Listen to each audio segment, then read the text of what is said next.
All right, well, good morning, everyone. Thanks so much for being here this morning.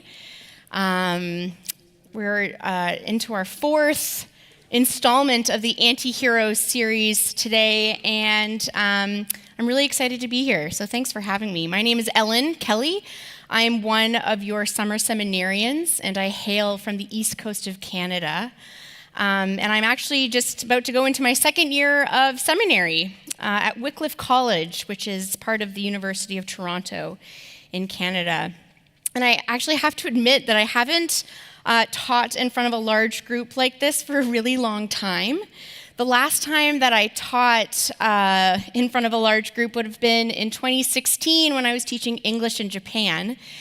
And this is very different, obviously. I won't be having you repeat words after me. I won't be grading your homework, and you certainly don't have to call me Ellen Sensei. You can if you want to, though. So when Caroline and I were told we would be teaching the adult education class on the anti-heroes of the Old Testament, I was excited about the opportunity, but I was also a little nervous. I was excited to dive in and get to know and share with you a character that I felt embodied what an anti-hero was, but I was also kind of nervous because sharing my findings with a group of people about what I've learned is kind of nerve-wracking. But what I discovered was that as I was getting to know my character, I actually got to know myself a little bit better. And I got to know more about God and his care for me through this character. And so if I can somehow convey that to you today, what I've learned, I will consider it a success. But as a spoiler, which may be the most startling discovery that I made, was that I am more like Gideon than I would care to admit. But before I dive into that, let me tell you what drew me to picking Gideon from the book of Judges as my anti-hero. Truthfully, I don't remember much about Gideon from the children's Bibles I read or the Sunday school classes I attended. I know that there are a few Gideons in pop culture that I thought we might have a little fun game with. And tell me if you know where these famous Gideons are from. The first one is Gideon Gray. Anybody recognize him? Zootopia, there we go. Yeah, you said under your breath like this. It's okay. Yes, this is Gideon Gray from the film Zootopia. Looks like a fun, fox dad or something. Next, we have, we may know the actor Mandy Patinkin playing Jason Gideon. Do you know what TV show he's from? Criminal Minds. Yeah, well done. That's right. Next, we have Gideon Graves from a... Ooh, amazing. Yes, that's right. So I think that's Jason, is it Schwartzman? And this actually is a Canadian film that's filmed in Toronto, which is kind of cool. What's that? Oh, Scott Pilgrim versus the World. Sorry, everyone said it, and so, yeah. Like I said, this was filmed in Toronto. It's sort of our claim to fame. I do believe he also filmed a movie here at the church, if I'm not mistaken. Do we know what movie that one is? Rushmore, yeah, that's right. So in reference to the actual biblical character Gideon, some of you may be familiar with him through this amazing series. VeggieTales, anybody? Larry the Cucumber plays Gideon, the tuba warrior. So for me, Gideon didn't really become a name that I remembered until I started working at an Anglican summer camp back home in New Brunswick called Camp Medley. This is a picture of the field there. And one of the camp-wide games that we played was called Gideon and the Midianites. And it was essentially, honestly, a huge game of capture the flag. Basically, there was the Midianite team, which was much bigger than the Gideon team, and the Gideons had to go and capture this big flag while also trying not to get their tags, taken from them. Honestly, I tried to ask a bunch of people that I worked at camp with to explain this game to me. They were all at a loss. So basically, it's just a big game of two unequal teams trying to capture a flag. So this game was complete chaos, obviously, and it didn't exactly capture the character of Gideon that I discovered upon reading the book of Judges as an adult. I realized that Gideon had sort of been, promoted to me as a hero. And then I read the book and said, are we reading the same thing? Because one of these things is not like the other. So I'm here to sort of talk more about that to you today. And I really want to wonder about the fact that, is he the hero that he's made to seem like in all of these children's tales? What do we do when the hero lacks heroic qualities and is deeply flawed? Maybe more importantly, we need to be asking ourselves, what is God telling us through this story? So let's backtrack to the end of the book of Joshua, which precedes the book of Judges. And at the end of the book of Joshua, Joshua had led the people to the promised land and told them to be faithful to their covenant with God by obeying his commands by the Torah. He tells them that if they do this, they will show all the other nations what it's like to follow God. But before the beginning of Judges, Joshua dies. Actually, he dies just at the beginning. And so all of a sudden, things start to spiral, and we see Israel go into complete failure of following this covenant. It's a very distressing book, if you've read it, and I've chosen a character from there, so that's on me. Before they had kings, the tribes were governed by these judges, who were regional, political, and military leaders that were supposed to generate hope for the future. But the stories of Judges prove that they are actually no different from the Canaanites that they're trying to escape from, and who they are trying to be driving out so that they could avoid their corruption and their worshiping of other gods.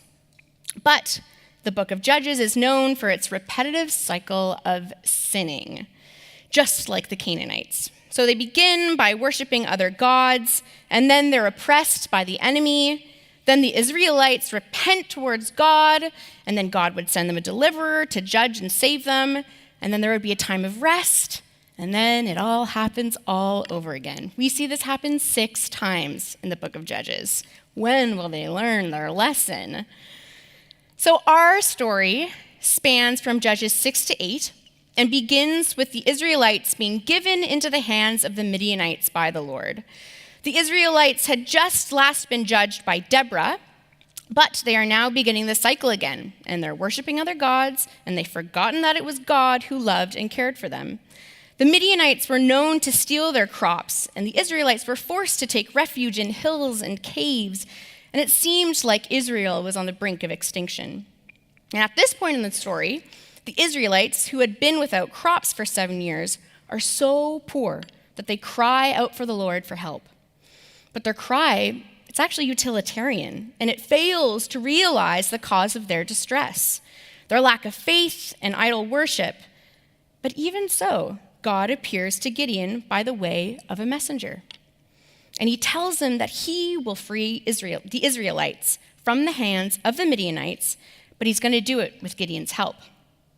Now, first of all, I just feel like the fact that God must reach Gideon through messengers just goes to show how far removed Israel is from God.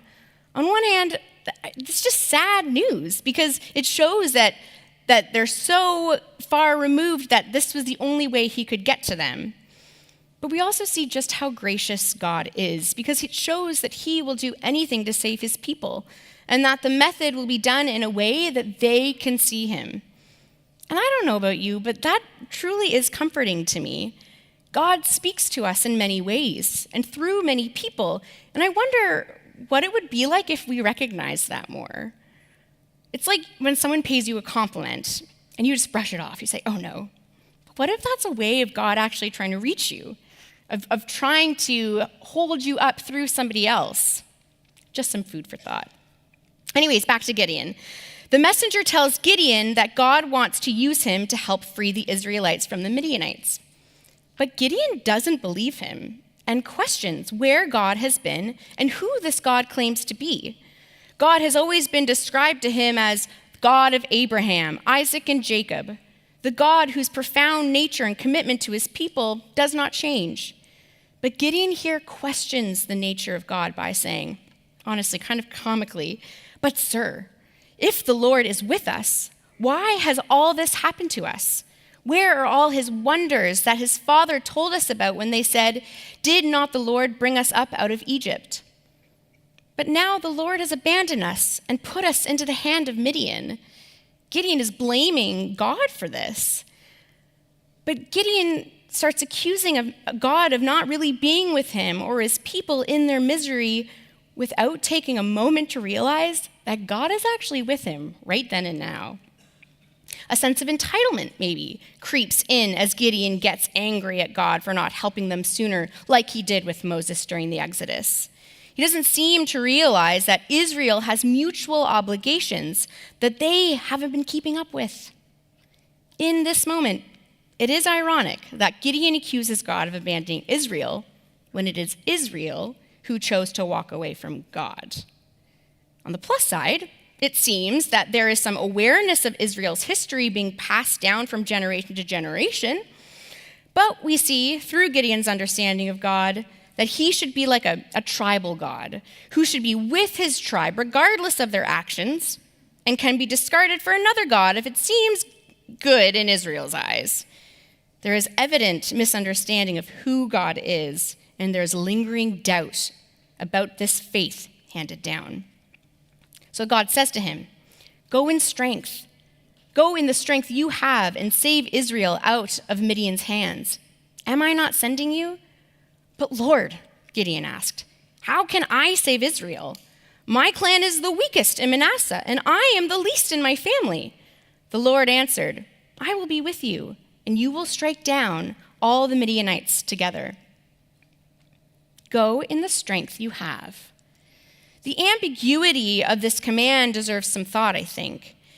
Is this an affirmation of Gideon's skills and resources because he doubts himself? Or is it a challenge for him to recognize that he needs God's strength? Ultimately, it brings us to question whether Gideon will go in God's strength or his own. Will the glory be his or God's? Go in the strength that you have. It's an unexpected answer. There is no reassurance but a commission. Gideon is told that he is part of the answer to his own question.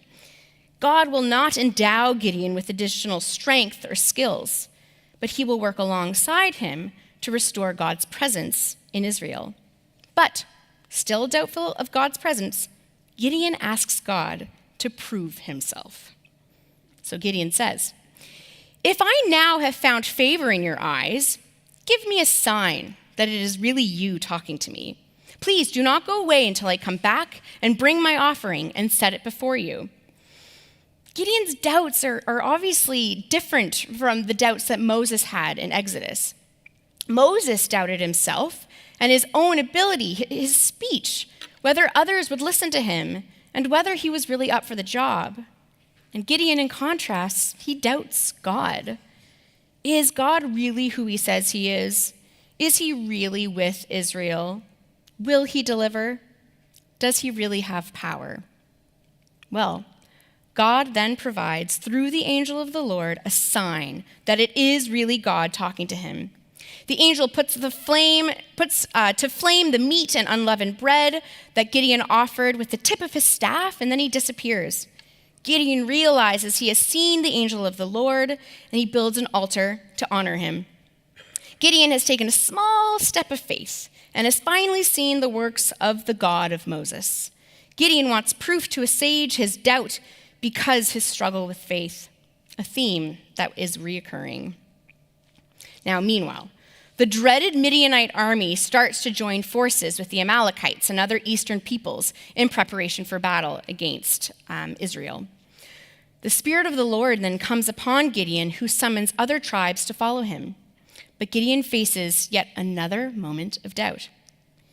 Gideon said to God, "If you will save Israel by my hand, as you have promised, look, I will place a wool fleece on the threshing floor."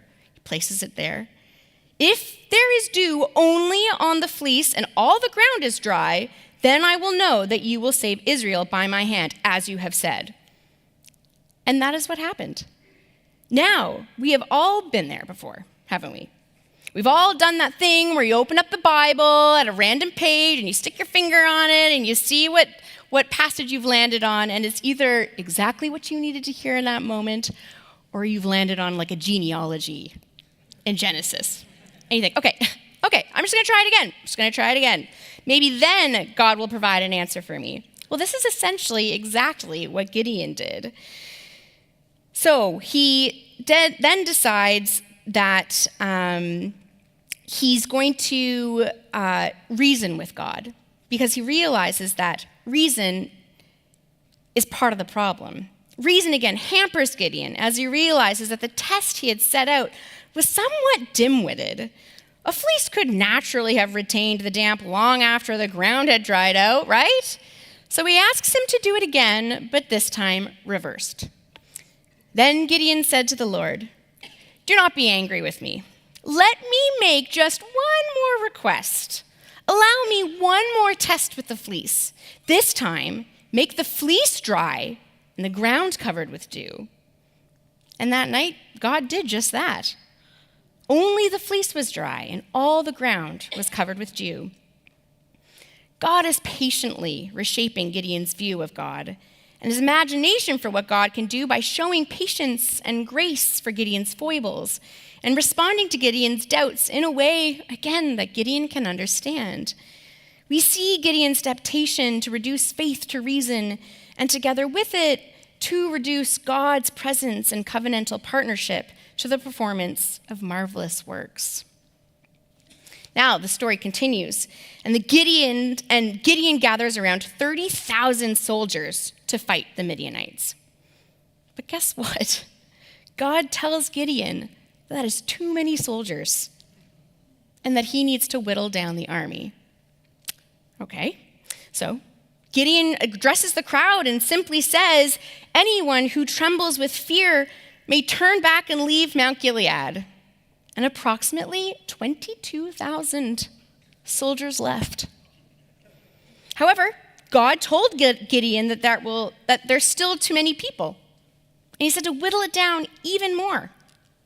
So, what does Gideon do? Well, he brings them down to the river and he tells them to drink from the river. And anybody who drank from the river like a dog was sent away. Kind of strange. But that left him with 300 people. "With the 300 men that lapped, I will save you and give the Midianites into your hands," says the Lord. We see here that God's purpose for whittling down the troops was because God wants them to realize that their victory can only be ascribed to his miraculous intervention. His point is not about infantilizing Israel or diminishing them, but rather enabling them to flourish within a healthy covenantal framework that leads to peace and rest on all sides. Now, although God obeyed when Gideon asked for proof, God is now developing a strategy that will rely on faith and fly in the face of reason that Gideon just so prizes. God will deliver them from the hands of the Midianites, but it won't be in the way that he expects, which reasonably would be through a large army. Here, the people are having to learn again that greater strength and skill is not a determinative factor for victory. Now, God must engineer the situation to leave no doubt that it is God who brings about their deliverance.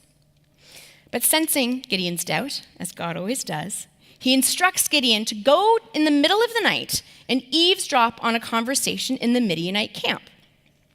So Gideon does so, and he overhears a soldier telling another soldier about his dream.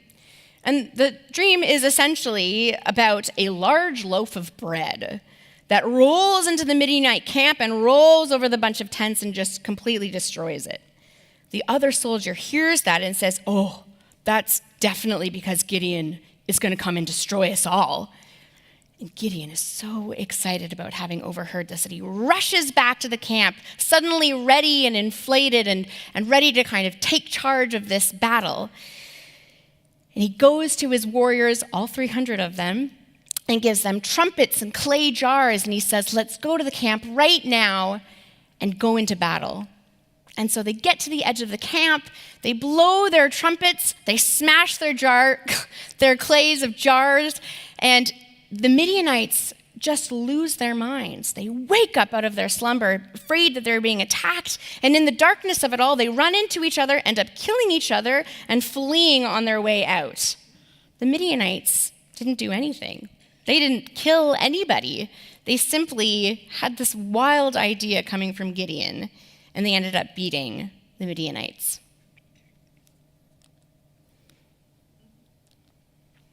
Oops, there we go. There you have it. A sword for the Lord and for Gideon, they said. Now, I really wish the story just sort of ended here. I wish that was it. I really do. But this is when we get the ante to the hero of Gideon, I think. Because he gets so excited about this win that he wants to just keep the ball rolling. He starts calling the other clans and wants to continue with this sort of battle. And it doesn't end like it does in VeggieTales. I'm so sorry to say. They continue to seize more tribes, and it just turns into an absolute bloodbath. Gideon had quickly forgotten the point of reducing the size of the army, with his own confidence now replacing the dependence on God and on his own plan. Then we realize that God has actually completely disappeared from the narrative, because this is Gideon's campaign now, on Gideon's terms, for Gideon's purposes. In this swift change in behavior, we also realize that the earlier doubting and fearful Gideon was actually closer to God than he is right now. As Gideon's confidence grows, he will depend increasingly on himself. Gideon's yearning for power and status corrupts his sense of self and his ability to listen to God.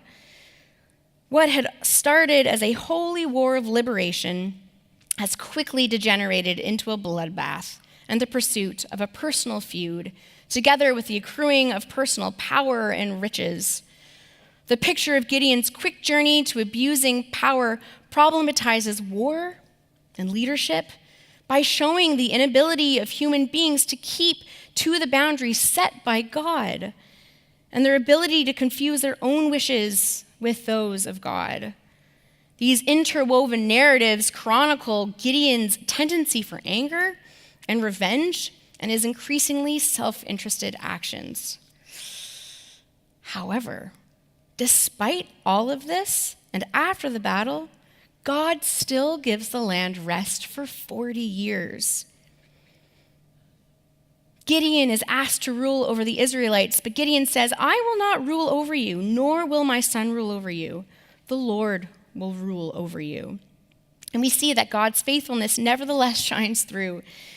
To recap, God sends a prophet and a messenger despite Israel's lack of interest. He patiently answers Gideon's questions and requests for proof, working with Gideon to give him the best possible chance to leading faithfully and not claiming glory that is not his. Even as Gideon moves away from working in partnership with God, God is still faithful to Israel. And like I said, he grants 40 years of peace until that old cycle of judges happens right on over again. Ultimately, Gideon is remembered as a deliverer and as a man of faith, despite his shortcomings. A memory that shapes the community in grace and hope, because human frailty is never the last word. So why did I choose Gideon as my anti-hero? Because despite the parts about him that we see as his character flaws, God uses the advancement of his kingdom through him. And I just think that's something that we need to sit with. Think of my own fears and my own doubts. And because of this story, I now have a different relationship with them. It allows me to question what God is doing through my fears and my doubts. Are they rational? Are they reasonable? Are they understandable? Is it the thing itself that I'm afraid of, or is it the unknown aspects that surround it?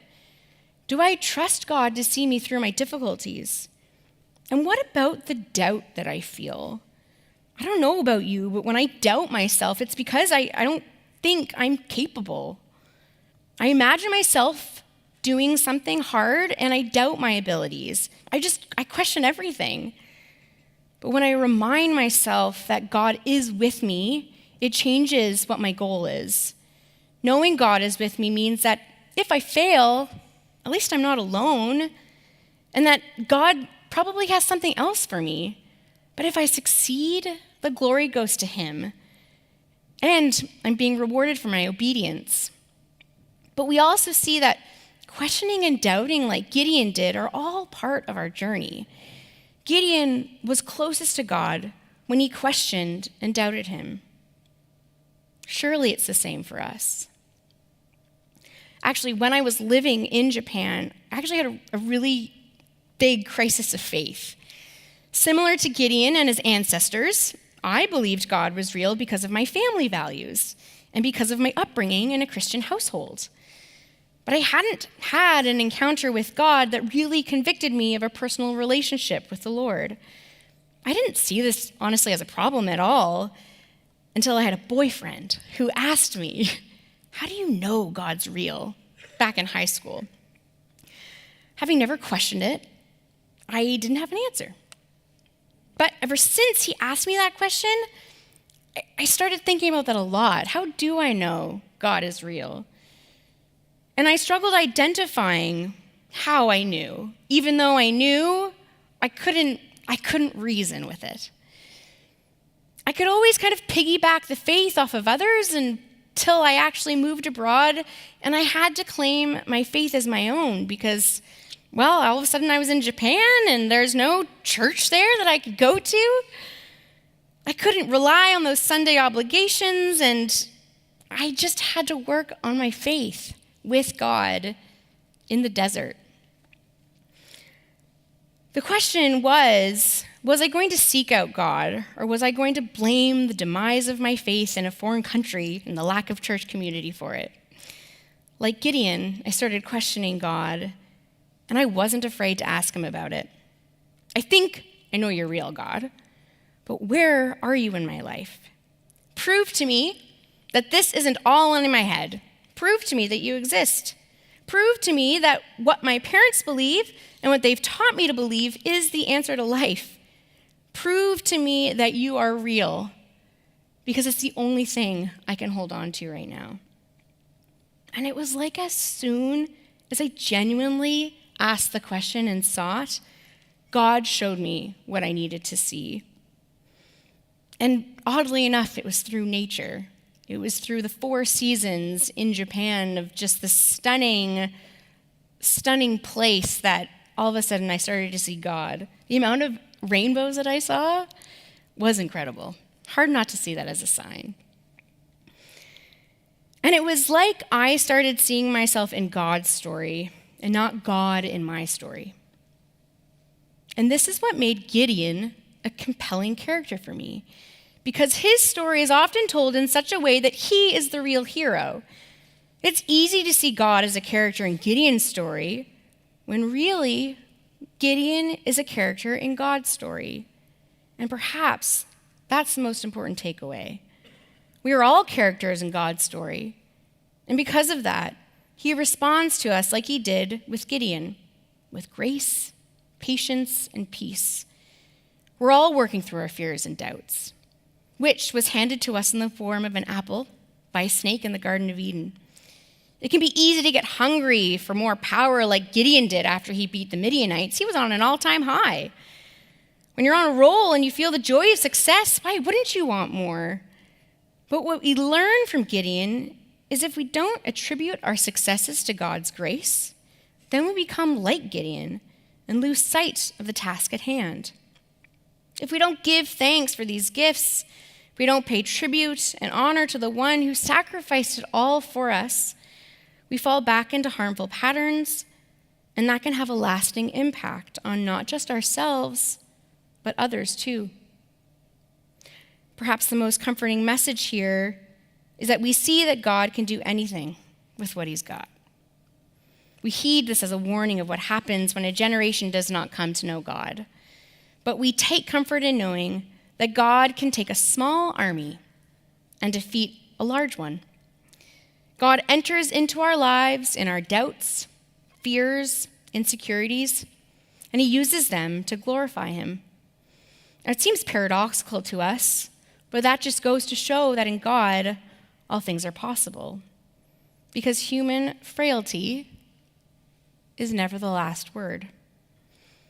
And so Gideon was a hero, because despite his lack of faith, his fears, and his doubts, God still used him in despite of his weaknesses. All because he was open to questioning God. We know now that Gideon's story is one that is used to initiate the coming of Jesus as king. God used the faithless, idol-worshiping, insecure Israelites to bring about the advancement of his kingdom. Thanks to Gideon, we know that in our frailties, insecurities, doubts, and fears, we can always come to God, and he will use what we dislike most about ourselves and exchange them for something wonderful. As Hebrews 11:34 reminds us, we can be made strong out of weakness, and because of that, Gideon is a hero. And that means we can be a hero too. I'd like to close in a prayer.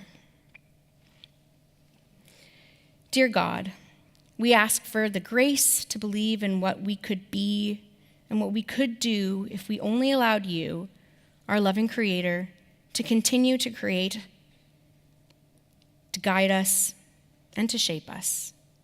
Thank you for never leaving us. We love you. Amen.